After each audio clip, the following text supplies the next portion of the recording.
Hello, happy April 1st, April Fool's Day. Welcome to the Owatonna Today Show. I'm your host, Francy Hall, and we have some great guests in store for you today.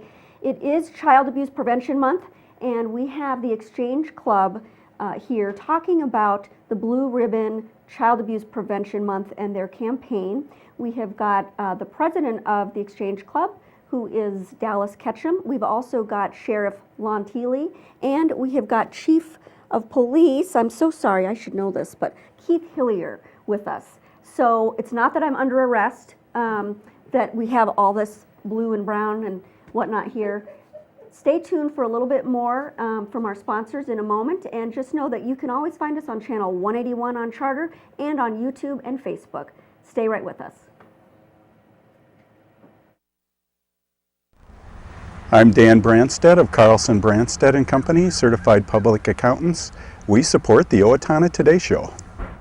Owatonna Public Utilities, real people, real reliable, real progress. Making life a little easier day after day, taking pride in our community, listening to what you say, a voice you can talk to.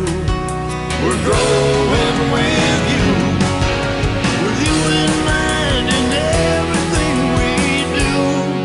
Owatonna Public Utilities. Greetings from the Steele County Historical Society. We invite you to visit us and enjoy your county's history at the History Center and Village of Yesteryear. For current exhibits and events, check our website, www.steelehistorymuseum.org. Hello, welcome back. It would be nice if it We are showed here love, with the Exchange Club and with two of our What would you local do? renowned law enforcement officers. We've got Sheriff Leanne and we have got Chief Keith Hiller with us, as well as Dallas Ketchum. And we're here to talk about something pretty serious, which is child abuse and child abuse prevention. It's Child Abuse Prevention Month, and so we're going to be talking about what we can do to prevent child abuse and what these folks, good folks, are doing about that right now in our community. Yep. How are you? Good. Good. Thank you. Yes. And I'm representing the Owatonna Exchange Club. Great. And part of our program, we have 4 avenues of service, and that's community service, Americanism, youth, and then our major one is the prevention of child abuse. Okay, that's your main focus. Main focus, right. And a lot of the projects that we do as a club go back to the Center for Family Unity, which works completely with trying to help parents come up with better ways to treat and deal with their children than being abusive in the situations there. So we'd love to talk about the Center for Family Unity and what they do, and then also, why don't we find out a little bit more about you two great folks here. What are you doing here? You're not here to arrest Leanne, although she did commit some kind of crimes earlier. Arrest her. Some days we'd like to arrest Leanne, but we're not going to do that. Yeah, we're not going to do that today.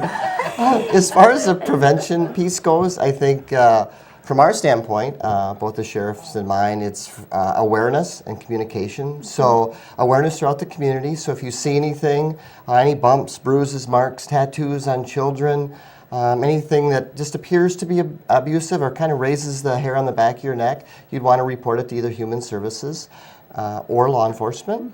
The other thing is to just talk to your kids. It's anonymous, yes, Leanne, it's anonymous, and talk to your kids, communicate with your kids. If they have friends and or relatives and they see something that's out of the ordinary, they take time to talk about it and report it. Okay, well, let's definitely get into that. And Sheriff Thiele, what are you doing here today? Well, I'm sitting here giving you grief right now. Of course, yeah. You didn't see what he was doing before. No, actually, I'm going to piggyback with Chief Hiller here in regards to reporting it and making sure that there is a difference between discipline and abuse. So we don't want to get that confused. If you see a spanking on a butt to a child is one thing. If you see a hit is another. So we want to make sure we can distinguish the difference of those two. Right. So we have two distinct separate things going on here. One is that we do have abuse going on in our community, and that's why, of course, we've got the Chief of Police and our Sheriff here talking about it. And we also want to do what we can to prevent that abuse. And so let's just learn a little bit about First, what kind of abuse is happening that we really do need to be looking out for? What are you seeing? What do you see in your jobs that we all need to start paying attention to and trying to prevent? Well, believe it or not, you are right. It is prevalent. We're no different than any other community, but from 2010 to 2014, the city of Owatonna has had 365 reported or referred child abuse cases in the city, and 147 criminal sexual conduct cases. And those cases, when I talk about child abuse, can range from anything from a swat, a strike that leaves a mark, a bump, a cigarette burn, all the way up to a sexual assault of an adolescent. Okay. And how about you, Sheriff? The numbers in the county are a little bit less, but that's the population of it. But I'd like to talk about in regards to our initial appearances when we get to the homes or get to the places When where there's been a call made. there's been a because call there's- made. Okay. Yes, and we want to make sure that we're there for both parties. You know, making sure we're doing the firsthand look and seeing how can we prevent this, or is this an abuse case, or is this something that just got out of hand? And we want to make sure we can distinguish the difference between the problem there. Okay. So the difference between discipline and abuse. Yes. Okay. And so you try to distinguish that, and what are some of the distinctions that Well, you would make if you're going on one of those calls? Yes, and what we do on that, obviously, if you see a black eye on a child, that is just something that, what the heck just happened here? But you can get a black eye playing a hockey game. Okay, so how did that black eye happen? And you want to be able to see if you can determine these parents are, or not just parents, but relatives or family or friends. The abuser. The abuser. That how did this happen? And get the full facts before we determine that this is an abuse or discipline case. And if you determine that it is, what's the next step there? We'll get immediately action with the Human Resource Center in regards to, the social services, and make sure that we have the proper people with the training that can come in and talk to sometimes these kids are so small and so young that they just can't distinguish or explain what So you we need an expert to come in and be able so to we'll have some corner house training talk with them? persons come in and talk. Then we'll also have the intervention with the schools and everything, that whoever's involved with it. Okay. And so if there was somebody who is suspected of possibly perpetrating abuse, what happens in that moment? What do you do? Do you take them in, or? Law enforcement stand is once we see the sign of any kind of injury, if we can determine the difference there, then we can arrest immediately. Okay, you arrest them, and then the whole process goes on. And how about for you, Chief? What do you do when you've been out there and you've seen this stuff? It's the same situation. You just assess what's going on, determine whether it needs actually to be, called abuse, and have appropriate law enforcement action taking that person in. And what happens to the children then? Well, there's a number of things that can happen. I was, whether blessed or not blessed, I guess, but I got to work child sex abuse and sexual assaults with kids for a number of years as a detective. And we look out for a child forensic interview first, which is sometimes referred to as a corner house interview. And our main objective is to make sure the kids are safe. Our priority is always to place them with a family member. That's what we'd like to do, a safe family member. If not be, then we can put them in Child Protective Services. After we get the child safe, then we do a complete investigation. That could be anything from a forensic interview from a medical perspective, all the way down to a child forensic interview involving law enforcement and human services. Once that's determined, if there are elements of a crime, they are charged more than likely through a criminal complaint, and then they go through the system. We do have the Crisis Resource Center, which provides advocacy for the victims, so we want to take care of the victims, but we also want to hold people accountable, but we also want to make family members educated and aware of things that they can do in the future to make a safe and a harmonious family life for their children. You're there to respond to somebody who's called in to report that abuse may have occurred. And so tell us about that. If somebody suspects abuse, what do they do? Well, the first thing that they should do is have the same mindset that we do. That's want to protect the child. So they can report anonymously. So don't feel embarrassed or don't feel uneasy about picking up the phone and giving a call to Human Services or law enforcement. There's cross-reporting, so we have to report to one another, and then we look into it to make sure that everything is safe for that child. A lot of the referrals turn out to not put the child in protective custody. They don't even result in criminal charges. A lot of times they just are, they result in awareness. Right. They create a sense of safety for that child, and we move on and we work another case. Right. So if it's not warranted, then you're investigating, you see things are okay, and the child is safe, and you move from there. Just like Sheriff Teeley said, we just want to make sure that the child is safe. Right. So you can report it anonymously. If nothing happens, we just move on to the next Right, and then case. you partner with other organizations once, if abuse has been identified, you partner with the Crisis Resource Center, and you also partner, of course, with the Exchange Club, the Center for Family Unity, which is run by the Exchange Club. And so tell us, abuse is occurring. What is it that the Exchange Club does to help prevent abuse? Okay. What, excuse me, a lot of what we will work with, or what the center works with, is we've got an advocate that goes out and will meet with the family. Quite often, we have a lot of people that are either sent to us by the court, that they see situation where there's a lot of fighting, bickering back and forth between the parents. So they want to bring some unity, hence the name Center for get Family the Unity. Right.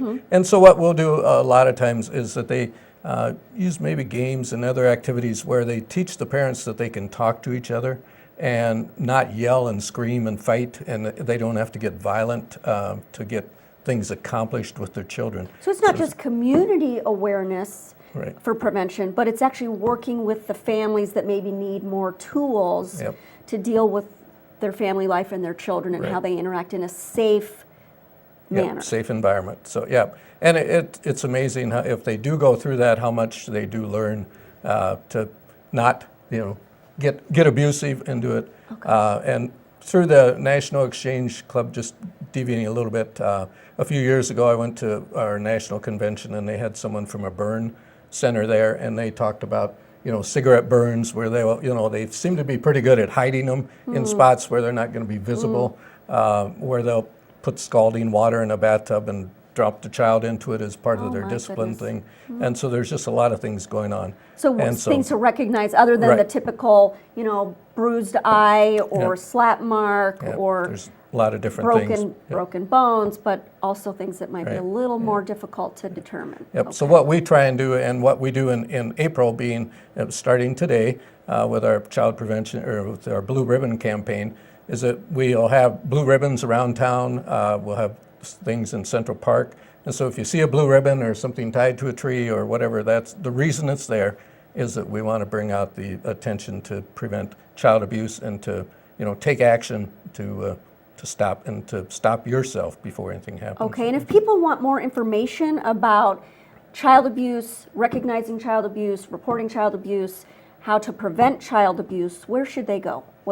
Who should they call? I think it's fantastic. Any one of us stakeholders here today, you can call 451-8232 and report it to law enforcement. You can report it to the Exchange Club. You can report it to Human Services. And you can report it anonymously, too. And you can And report if you it just want to anonymously. learn more about the issue, is there a Blue Ribbon website that we go to? Well, yeah, you can, and I'm sorry, I didn't have the National Exchange Club Center for Family Unity website that you can go on to, and they'll give a lot of information based on that. But I did want to throw in today that today at 5 o'clock at the Law Enforcement Center, we'll be raising a flag, which is our child prevention flag, or youth prevention flag, which will be flown at the same time as the regular flag at the Law Enforcement Center. So. Okay, all right, wonderful. Well, thank you so much for being here today. We really appreciate it. And come to the Law Enforcement Center at 5:30 to see that blue ribbon flag raised. Thank you very much.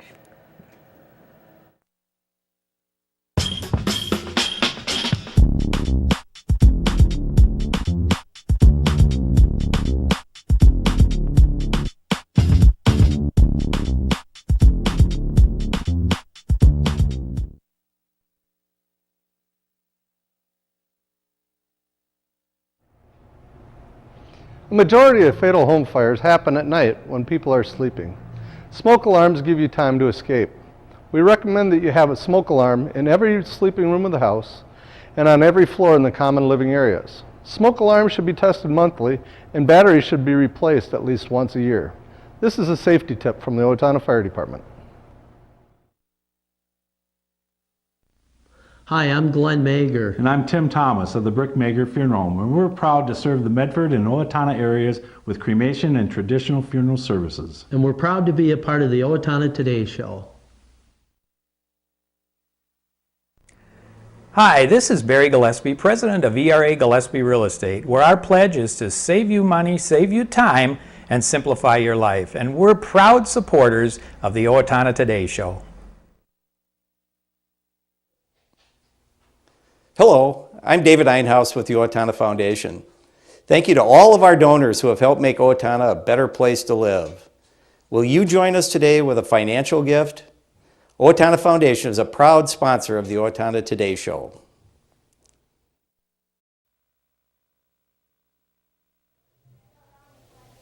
Welcome back to the Owatonna Today Show. My name's Francy Hall. I'm your host, and we're here at the Country Club, Owatonna Country Club, for the Crisis Resource Center's Healing the Hearts of Our Children event. And we have a special guest with us. It is the keynote speaker for this event, and her name is Shelli Arneson. And so welcome, Shelli. Thank you so much for being here with us. Thank you so much for having me, Franny. So you will have, by the time they watch this, given your speech and talked about this issue of, healing the hearts of our children, talking about the issue of experiencing abuse, witnessing abuse, and trying to heal from that.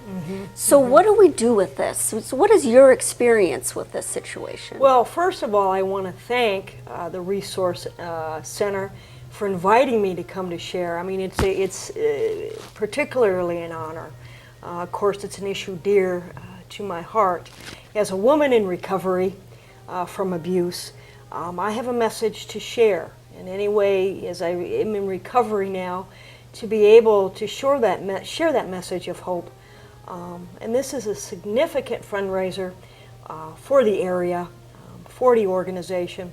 And so the message that I was giving at the presentation was to continue to collaborate with one another as citizens in the community, as professionals, whether it be law enforcement, social workers, mental health practitioners. Continue to work together and listen to the children. Because, growing up, it was a very isolated world for me, a very small community. And where did you grow up? I grew up in a small rural area in Iowa. Okay. And at that time, we didn't have access to the resources that Owatonna has. And so it was a dark time. And so that fear and that isolation was incredible. It's different today for folks in Owatonna. So I think it is the responsibility for everybody in the community to make sure that they make themselves available to kids, to let them know that they're here for them, because that's all it takes, is for one safe adult to reach out.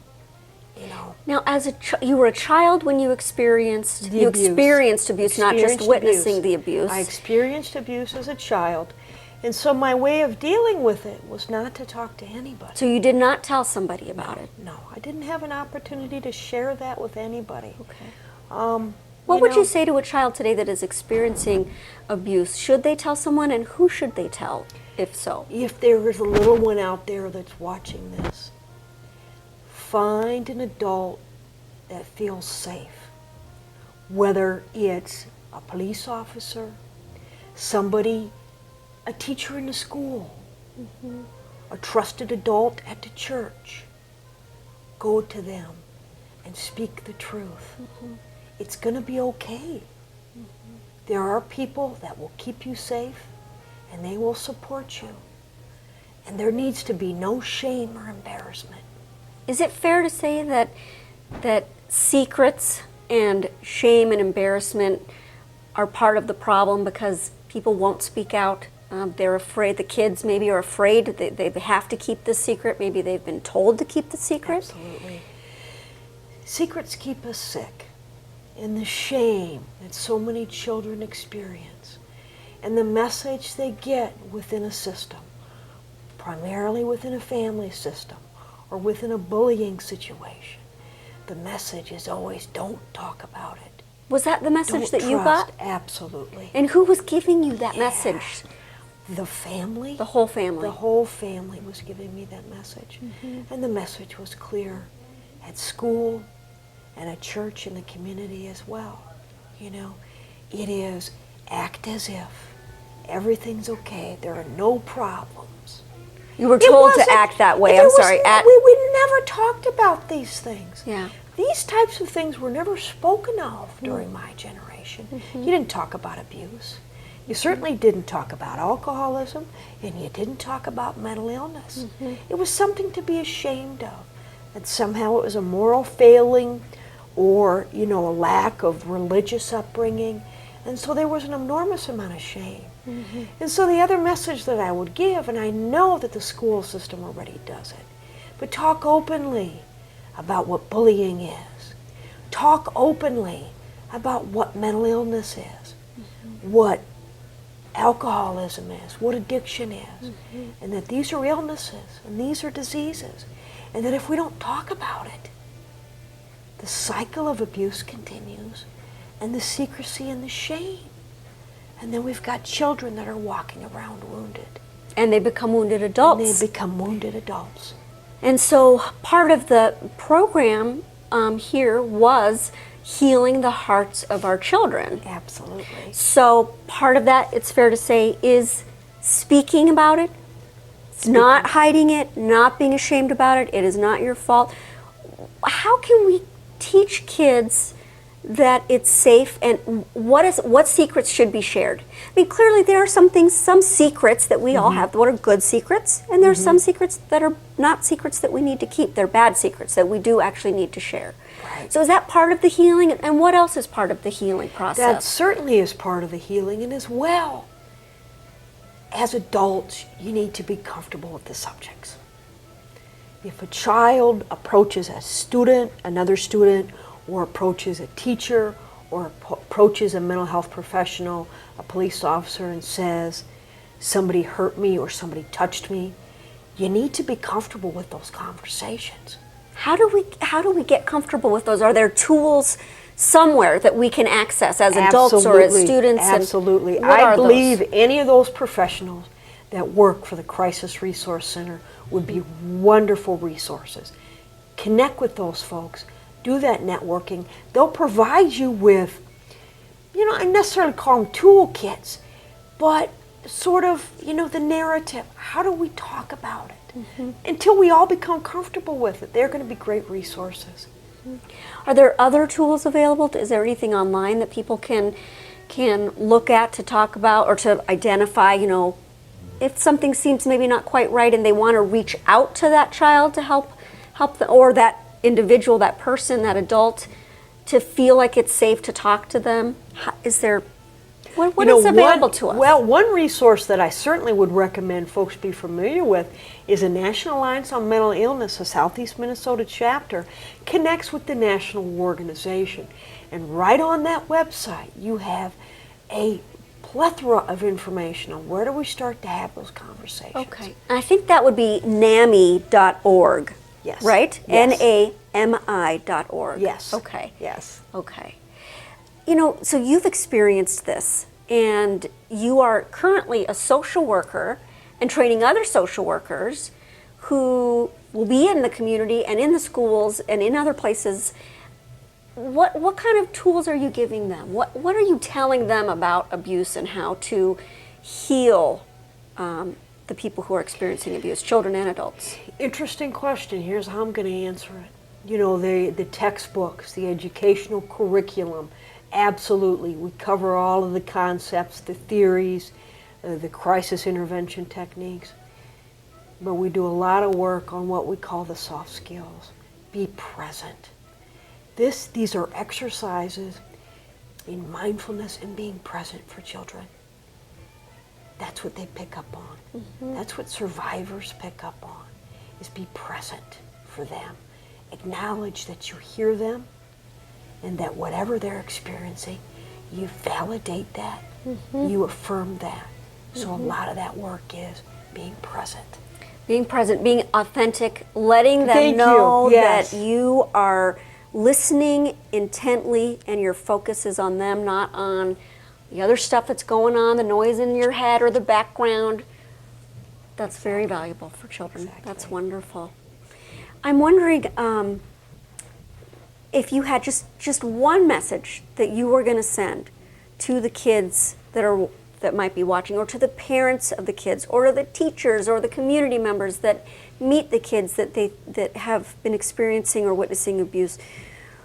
What would you say to that child so that they can heal? They can begin the healing process. I'm not good with speaking in really sort of captions. But what I will share with you, if you're a child, if you're a loved one, if you're an adult, trust your gut. If something doesn't seem right, if something hurts, if something is scary, trust your gut. Find a safe adult and speak the truth. Thank you so much. Thank you so much, Shelli. Really so much. Appreciate it. Thank you so much. I hope that you'll stay with us, and I hope that you'll share this particular segment with a child or with the adults in your life who might need to hear it. You can find us on channel 181 and also on YouTube. Stay tuned.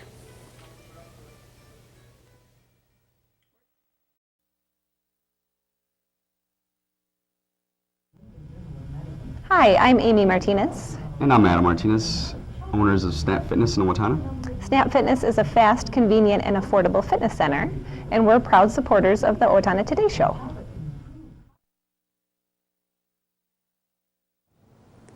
Amy Swain Hearing Centers is a proud sponsor of the Owatonna Today Show. I'm Dr. Amy Swain, and I want everyone to hear better. Hello, I'm Shawn McNulty. And I'm Deb Gillard with Brookdale Senior Living, Sterling House, and Clarebridge of Owatonna. And we are a proud sponsor of the Owatonna Today Show. Hello, welcome back. We are your community connection here at the Owatonna Today Show, so we do have a few community bulletins to share with you. Once again, if you are interested in learning how to make maple syrup, there's an open house at the Riverbend Nature Center, April 11th from 1 to 4 o'clock. Sounds good to me, sounds delicious. April 13th, you can learn more about how to apply for MinSure, so you can get health insurance. That is at the Social Services Office on April 13th, 9 to 4 o'clock at 630 Florence Avenue. Bowl for Kids' Sake is coming up Saturday, April 18th from 8 to 1 o'clock. That's always a fun event. Young Life, Saturday, April 18th. Is coming up, the annual cake auction, and that's at the OHS gym. We want to thank you so much for joining us today, and hope that you'll join us again on Friday. We have sponsor Amy Swain coming to talk to us about hearing and the ways that you can help cure problems with it, and also we've got Senator Vicki Jensen coming for a legislative update. Thanks so much.